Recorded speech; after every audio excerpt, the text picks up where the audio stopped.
Les systèmes linéaires et la trigonométrie semblent être ces deux cours qui fatiguent les élèves en première D ou C.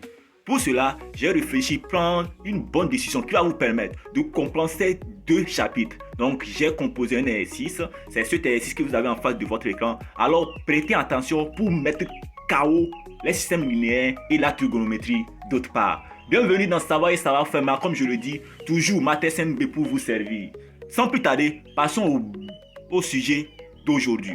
Alors, on dit, après ses études en production animale, Edo, le jeune diplômé, décide de se lancer dans l'entrepreneuriat. Il fait le projet de l'élevage des lapins de chair destinés à la consommation dans des hôtels. Les lapins consomment quotidiennement deux types d'aliments A et B, dont la production sera assurée par deux groupes d'ouvriers qui seront employés par Edo. Le groupe 1 peut travailler au maximum 240 heures par mois et le groupe 2 peut travailler au maximum 250 heures par mois. Pour fabriquer un sac d'aliments du groupe A, le groupe 1 va travailler durant 1 heure et le groupe 2 durant 2 heures. Pour fabriquer un sac d'aliments du type B, le groupe 1 va travailler durant 3 heures et le groupe 2 va travailler durant 1 heure. La production d'un sac d'aliments du type A coûte 8 000 francs et celle d'un sac d'aliments du groupe B coûte 12 000 francs. Un lapin consomme en moyenne 1200 francs de nourriture par mois. Après 3 mois, les lapins auront un poids d'abattage d'environ 2,4 kg. Par ailleurs, le terrain réservé pour ce projet a une forme polygonale. Les sommets de ce polygone sont les lapins. Image des solutions dans 0 à 2 pi de l'équation E, qui est sous la forme A 4x sinus carré x plus 2 facteur racine de 3 moins 1 sinus x moins racine de 3 égale à 0. On dit bien 4 sinus carré x plus 2 facteur racine carré de 3 moins 1 sinus x moins racine de 3 égale à 0. Consigne 1. Déterminer le nombre maximal de lapins que Edo peut élever. Pour déterminer le nombre maximal de lapins, il suffit de traduire tous leurs tests en système linéaire. Donc, on va prendre x, y, des éléments donnés. Je ne vais pas tout détailler ici. Vous allez voir ça au niveau de la correction. Donc, consigne 2, détermine l'aire du domaine réservé pour l'élevage des lapins. Pour pouvoir déterminer l'aire, on doit déterminer les côtés de notre polygone qu'on a dit que c'est un polygone régulier. Ici, on nous a donné en même temps l'équation E qui est sous la forme 4 sinus carré x plus 2 facteur racine de 3 moins 1 sinus x moins racine de 3 égale à 0. Quelque part, on peut, à la place de sinus carré x, mettre cosinus carré x. C'est à toi de savoir comment je vais tirer pour remplacer cosinus carré x là par 1 moins sinus carré x. C'est une formule fondamentale de la trigonométrie. Cosinus carré x plus sinus carré x égale à 1. On peut tirer avec puis remplacer. Mais dans notre exercice, on ne fait pas appel à ça. Alors, passons à la correction. Alors, en ce qui concerne la solution, pour déterminer le nombre maximal de lapins que Edo peut élever, on doit alors traduire en écriture mathématique toutes les contraintes qu'on nous a données. Pour cela, on prend un S, le nombre de sacs d'aliments du type A, et un Y, le nombre de sacs d'aliments du type B produits dans un mois. Donc, en traduisant ces différentes contraintes, on aura l'énoncé par le système suivant.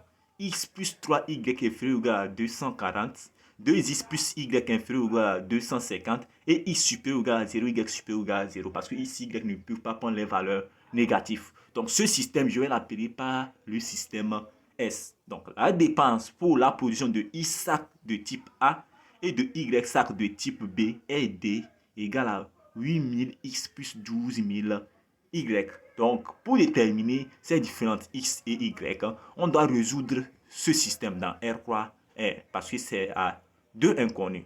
Donc, pour cela, je prends un D1, la droite d'équation x plus 3y égale à 240 et un D2, la droite d'équation 2x plus y égale à 250. Donc, la représentation graphique de la dépense est une droite de vecteur directeur, U vecteur de coordonnées moins 60 et 40. Donc, on obtient alors une représentation très simple. Donc, voici en quelque sorte notre représentation.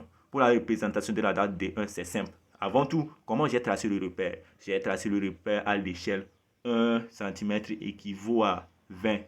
Donc, lorsque je représente tout ça, là, ça serait facile d'avoir la figure suivante, quoi. Donc, tout d'abord, je vais passer le vecteur directeur qui a pour coordonnées x égale à moins 60 et puis y égale à 40. Donc, si je prends moins 60 et 40, donc vous avez le vecteur là qui quitte de l'origine jusqu'à l'autre côté. Donc, pour la date D1, c'est simple. Je fais un petit tableau dans lequel je mets x, y. Je prends pour x égale à 0, j'ai y. Pour x égale à 2, j'ai y. Donc, je varie x, quoi. Ou bien je peux prendre pour x égale à 20, x égale à 40 parce que c'est un nombre que j'ai dans mon repère. Donc, j'ai les coordonnées. Je fais la même chose pour D2. Une fois que j'ai ces deux tableaux, je peux alors placer, parce qu'on dit pour tracer une droite, on a besoin de 2 points du plan. Donc, je passe ces 2 points, puis je joins, et puis j'ai les droites. On voit que les deux droites se coupent en un point. Ce point, je l'ai appelé par A. Il a pour coordonnées graphiquement 102 et 46. Donc, j'ai un point A. Donc, graphiquement, l'ensemble solution de S est la partie colorée du plan. Vous voyez, il y a la partie qui est colorée. Comme les deux doigts se coupent, la partie qui est colorée, c'est le domaine même. Donc, c'est l'ensemble solution de S. Donc, graphiquement, la dépense maximale pour la nourriture des lapins dans le mois est obtenue pour la production de 102 sacs du type A et de 46 sacs de type B.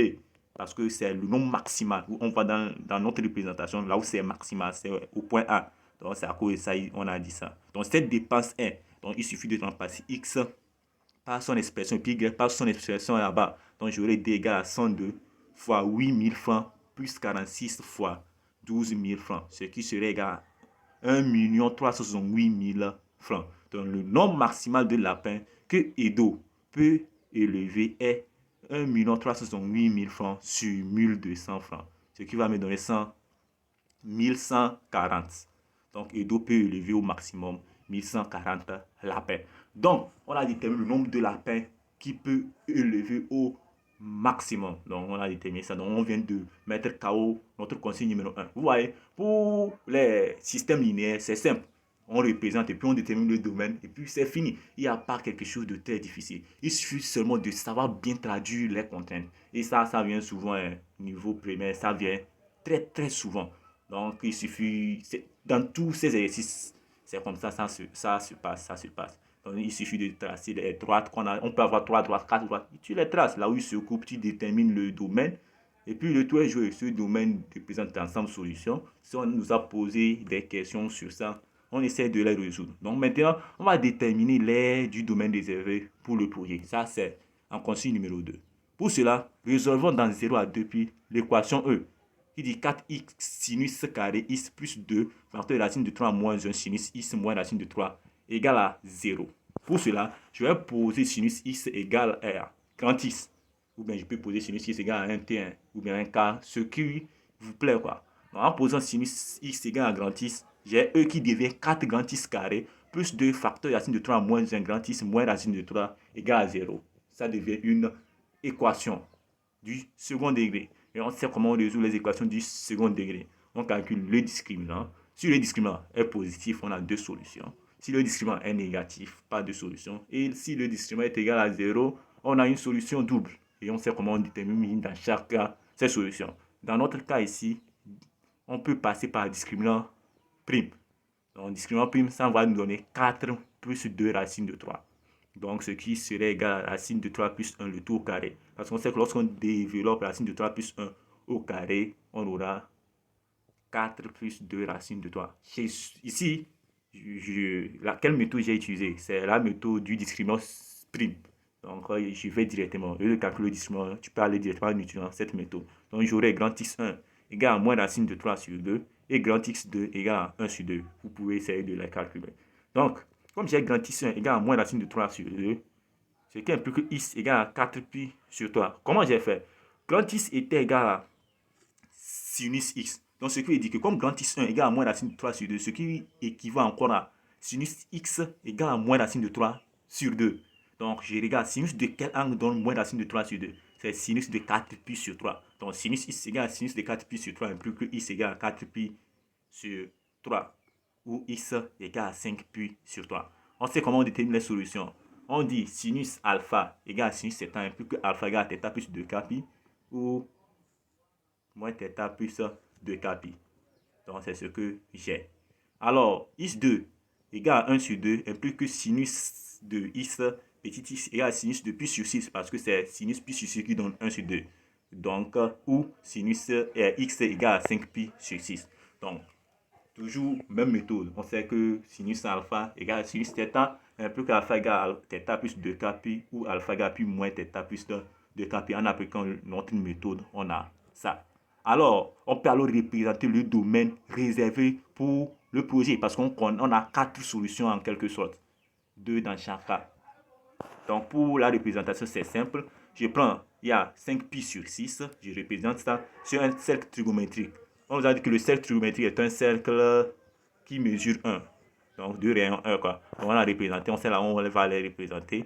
Il suffit de varier. J'ai 0, 1. Donc, j'essaie de représenter pi sur 6, 5 pi sur 6, 4 pi sur 3 et puis 5 pi sur 3. Donc, le domaine réservé pour le projet est le domaine délimité par le trapèze ABCD. Donc, on peut alors calculer l'aire de ce domaine. Soit A, cette aire en unité d'aire. On a A égale A tordu, bien sûr, AB plus CD, le tout fois DH sur 2. Ce qui serait égal à racine de 3 plus 1 fois racine de 3 sur 2 plus 0,5, le tout sur 2, ce qui va me donner racine de 3 plus 1, le tout au carré sur 4, ce qui va donner 2 plus racine de 3 sur 2. Donc l'air serait alors égal à 1,866. L'air en unité d'air du domaine désiré pour le projet est 1,866. Alors, on tend vers la fin de cette vidéo. Vous avez vu, on a représenté sur un cercle trigonométrique les différents nombres trigonométriques qu'on a, c'est-à-dire les angles. Donc, sur un cercle trigonométrique, vous savez, il y a en réalité un cercle trigonométrique normal. D'un côté, on a pi sur 6, pi 4, pi sur 3, pi sur 2, 2 pi sur 3, ainsi de suite, quoi. Si quelqu'un maîtrise ça, il peut s'en sortir. Mais si quelqu'un ne maîtrise pas, comment il va faire pour représenter sur un cercle trigonométrique ce que j'ai comme ça? Je sais que pi sur 6, en réalité, ça fait 180 sur 6. J'obtiens l'angle et puis je prends mon rapporteur, je dépose ça au centre, je mesure la mesure que j'ai. Je fais la même chose pour 5 pi sur 6, ça fait 5 fois 180 sur 6. Ce que j'obtiens aussi, je mesure ça. Je fais la même chose pour les autres. Alors, merci d'avoir suivi, partagez à vos amis et likez. Abonnez-vous si vous ne l'êtes pas encore pour ne pas rater d'autres vidéos qui vont suivre. Merci.